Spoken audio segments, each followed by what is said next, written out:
cumplido con tus horarios, sabemos que sos una persona que siempre estás muy ocupada, muy inquieta, podría decir, y con muchas actividades desde ya, ¿no es cierto?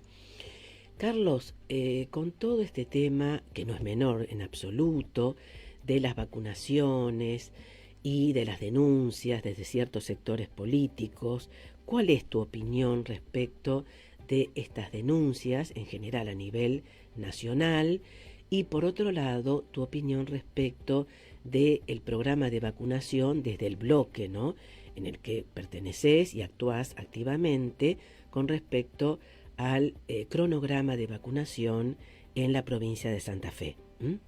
Nosotros lo que estamos viviendo en todo el planeta es, una vez más, la cara más perversa del sistema capitalista a través de las multinacionales farmacéuticas, que marcan un grado de discriminación de acuerdo a los países más poderosos de la Tierra. La Organización Mundial de la Salud ha desarrollado hace un mes atrás un informe por el cual dice que 10 países, solamente 10, concentran el 95% de la vacuna, y hay 130 países que no van a recibir una sola vacuna en todo el 2021, lo cual están además digitando quién se muere y quién no en esta cápsula espacial llamada Planeta Tierra, que cada día es más frágil justamente por los modelos perversos de extractivismo que se dan en distintos lugares del mundo. Esas multinacionales son realmente perversas, han estado en el origen de lo que fue, por ejemplo, el golpe de Estado contra el gobierno de Arturo Illia allá por 1966, y realmente están marcando,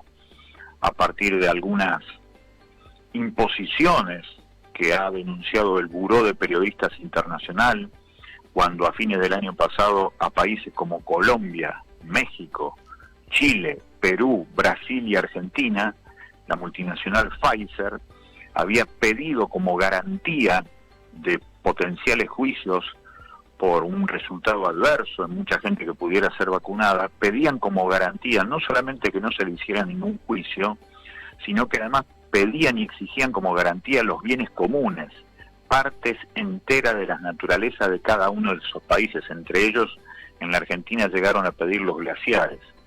Por eso me parece muy importante lo que va a pasar en el Congreso de la Nación la semana que viene, cuando se haga una sesión abierta con los representantes de estas multinacionales, para saber bien si esto se dice, que fue denunciado y nunca discutido ni enmendado por parte de la multinacional cuando el Buró de Periodistas Internacionales publicó esto en febrero de este año. Así que en ese contexto, la discusión de la distribución de las vacunas tiene el sentido de asumir que somos un país del tercer mundo, en donde la incidencia que tenemos en ese juego perverso que imponen las multinacionales en los medicamentos es realmente un rol escaso. Y después aparece esta decisión, a mi entender cuestionable, de que el gobierno nacional haya decidido que también cada una de las provincias podía, por su propia cuenta, intentar comprar vacunas. Eso me parece que va en contraposición de la historia política de los partidos mayoritarios en Argentina, que hicieron historia en la cuestión de la defensa del Estado para tener política pública de salud, primero con Carrillo en el peronismo y después con Oñative justamente en la época de Illia, que justamente sus leyes del sentido común de lo que significa como bienes comunes a los medicamentos, un servicio público del cual se tiene que hacer cargo el Estado, y eso generó el golpe. Esas corrientes históricas que hablan de un humanismo muy importante, eso ha sido desplazado por esta idea que quien tiene plata compra vacunas. Eso es muy perverso. Estamos viendo algunas postales de capitalismo explícito feroz en la India, por ejemplo. Los cuerpos se acumulan en las calles y son quemados, mientras los más ricos se van en aviones particulares. Eso es tremendo, porque muchas veces nos han dicho en los últimos años que había que ver el modelo de desarrollo económico de la India, y es eso la India, lo que está mostrando hoy, esas parvas de gente quemadas.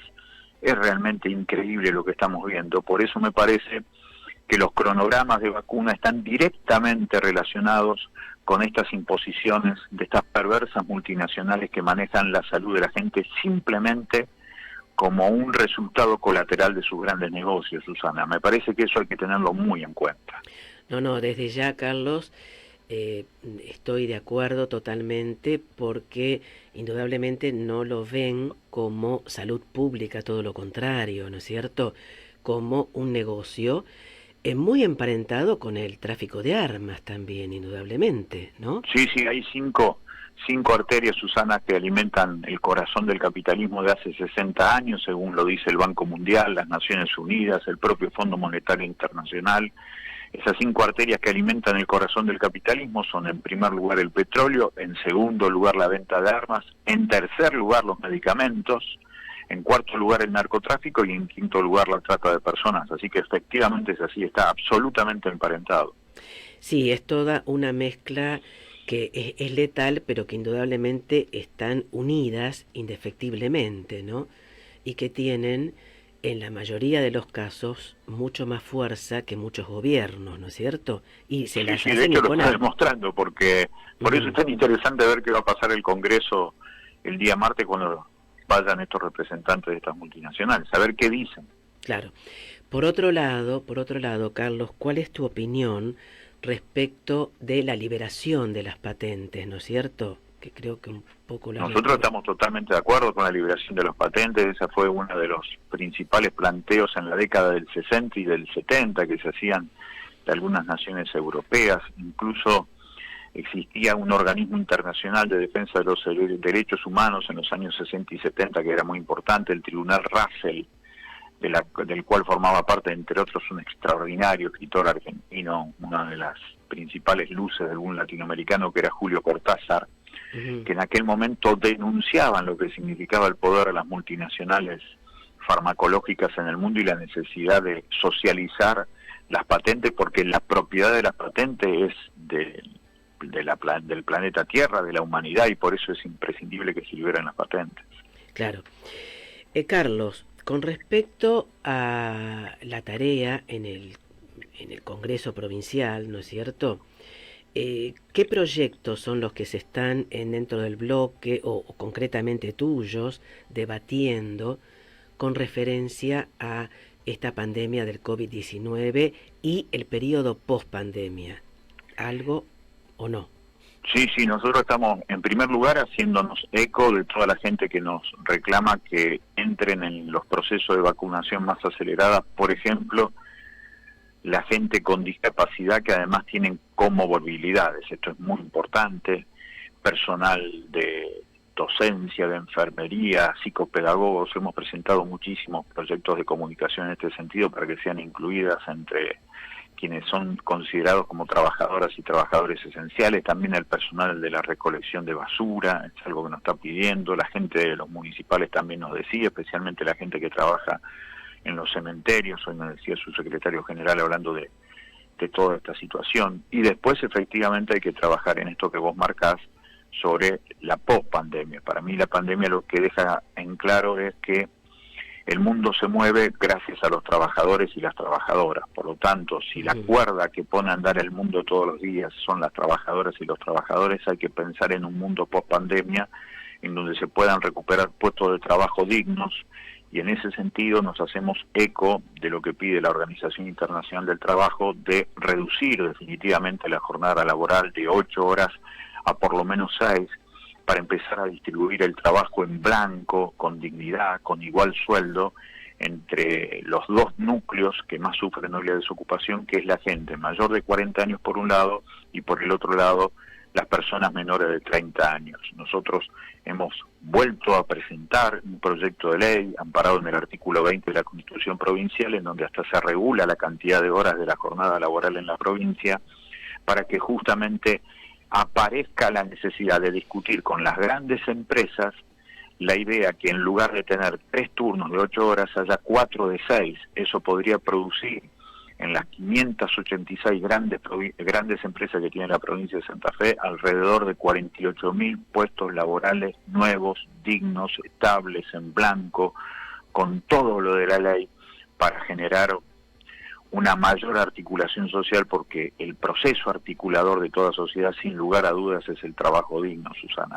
No, desde ya, lo que sería, en la terminología de la OIT, el trabajo decente, en Exactamente. definitiva, el trabajo decente, el trabajo propio de seres humanos y no utilizando, porque los empresarios normalmente utilizan, bueno, siempre han utilizado ya desde que el capitalismo existe, ¿no es cierto?, por una guerra o por una explosión o por lo que fuese, en este caso la pandemia, para seguir explotando a personas, ¿no? Y precarizando. Y precarizando. El nivel de la precarización no llega al 50%. Es enorme. Es enorme. Sí. Realmente me parece un proyecto, bueno, de hecho luché mucho y continúo luchando por las jornadas reducidas, que muchos dicen, y eso no va en momentos, no, al contrario, es generar más puestos de trabajo y, como muy bien lo dijiste, puestos dignos, propios de seres humanos, no peor, y ya casi internalizarlo como decir, bueno, es lo que tengo. Carlos, con respecto a esta empresa de capitales chilenos y algo más, ¿no? Pero bueno, Falabella, ¿cuál es tu opinión respecto de esta mega empresa que ahora, bueno, se ha volcado más bien a la parte digital y ha dejado el tendal de gente, ¿no es cierto?, de seres humanos, ¿no? Y ahora va a ser un remate virtual, etcétera, etcétera, etcétera. Capitales tienen, y muchos. Sí, porque han concentrado muchísima riqueza en su periplo por la Argentina desde hace muchos años.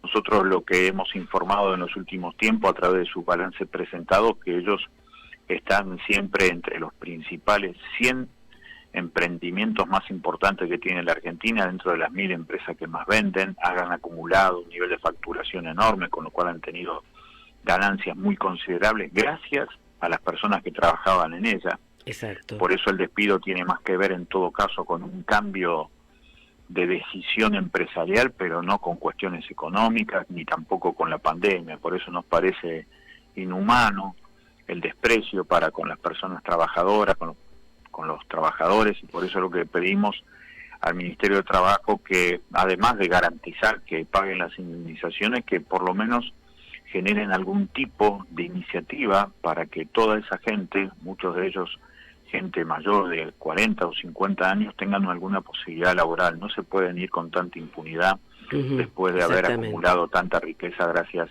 a las trabajadoras y los trabajadores. Eso para nosotros es inadmisible y por eso hicimos esa denuncia. Desde ya. Carlos, con respecto a tu último libro, ahora pasando al tema... Sí, esto es el último tema porque ya tengo que estar en una charla. Y también, yo también tenemos que seguir, pero bueno, de todas maneras. Sí. Vicentín, y tu libro, ¿qué podés decir? Que el libro es el resultado de una investigación de muchos años, que además el proceso que Vicentín produce a partir de diciembre del 2019, de la cesación de pagos, genera una serie de investigaciones judiciales. 5 causas penales están en estos momentos, Susana, instrumentándose sobre Vicentín.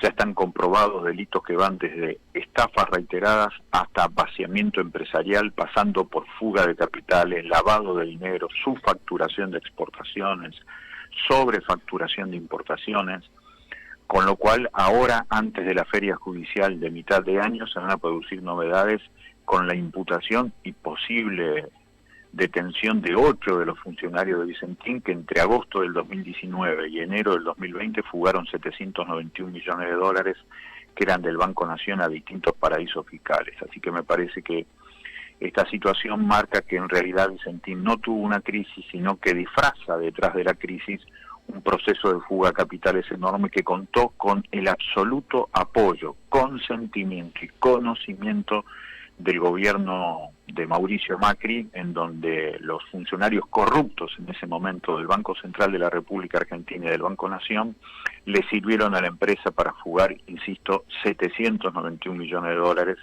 que era del pueblo argentino, que era del Banco Nación. Bien. Así que muchísimas